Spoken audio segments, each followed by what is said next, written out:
Welcome to the Illinois Department of Commerce and Economic Opportunity Grantee Training. In this presentation, we will be discussing the operating grant budget template and its components. First, we will define an operating grant and its allowable expenses for funding. We will then walk you through what the budget template looks like and the budget expense categories. We will finish by sharing tips on how to successfully complete the budget template, as well as resources available to you from DCEO. An operating grant includes allowable expenses to support an organization's general mission, fulfill obligations set forth in the grant opportunity, and pay for overhead expenses such as rent, salaries, furniture, and other day-to-day costs of operating a business, governmental entity, or organization in Illinois. Operational grants are typically reimbursement-based. This means that grantees are not given funds up front. Instead, they will submit their expenditures via periodic financial reporting, and those expenses will then be reimbursed. The operational grant budget is a standardized template used throughout all Illinois state agencies by the Governor's Office of Management and Budget, also known as GOMB. The operating budget template is Excel-based. When opening the budget template, the first tab provides general instructions to complete the budget template. In Section A, grantees will input their entity information in the boxes that are highlighted in blue. Included here is the Notice of Funding Opportunity number, which is typically pre-populated. A Notice of Funding Opportunity is commonly referred to as a NOFO. If this number is not pre-populated in the template, refer to the NOFO or contact your grant manager. It should also be noted that the NOFO number can be left blank when submitting your budget for consideration. Next, they will complete the State of Illinois Grant Amount Requested box that is highlighted in yellow. The Grant Amount Requested box is the total dollar amount of the grant that your entity has requested. Next, you will see the budget expenditure categories. These are formula-driven and pre-populated from what grantees enter on the other tabs in the workbook. The next tab is Indirect Cost Rate Information, or ICI. If the applicant is requesting reimbursement for indirect costs on line 17, the applicant's business office must select one of the options listed on the Indirect Cost Information page under Section A, Indirect Cost Information. The budget certification page is required to be signed by two officials from the organization.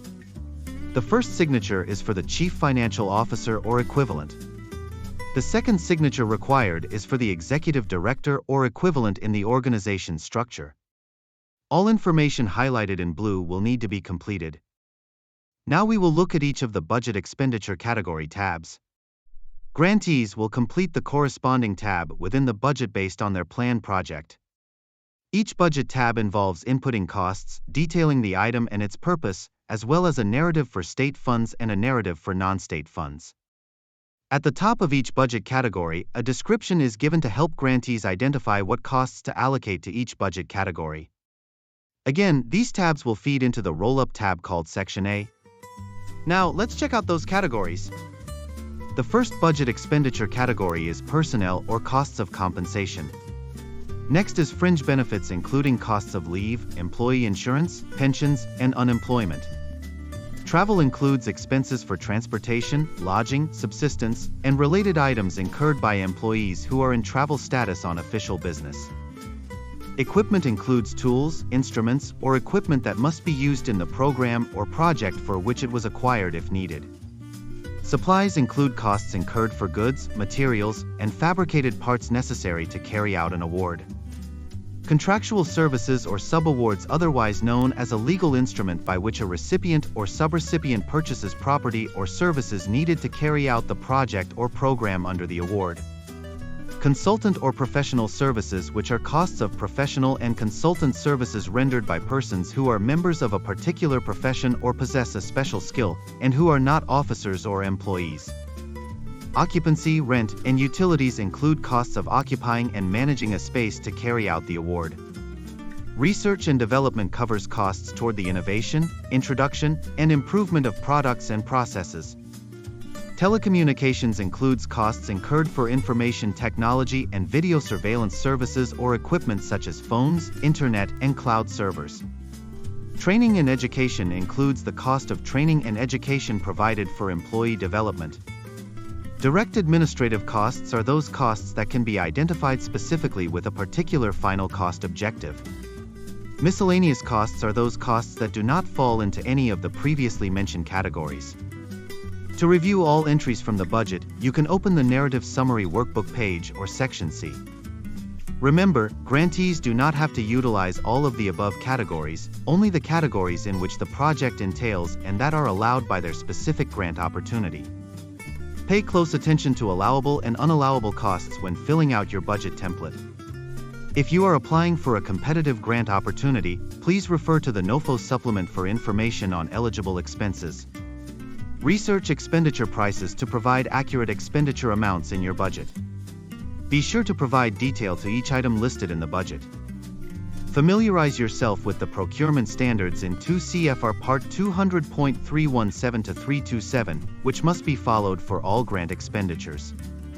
These standards help you to efficiently spend grant funds by identifying the most cost-effective option to carry out your grant.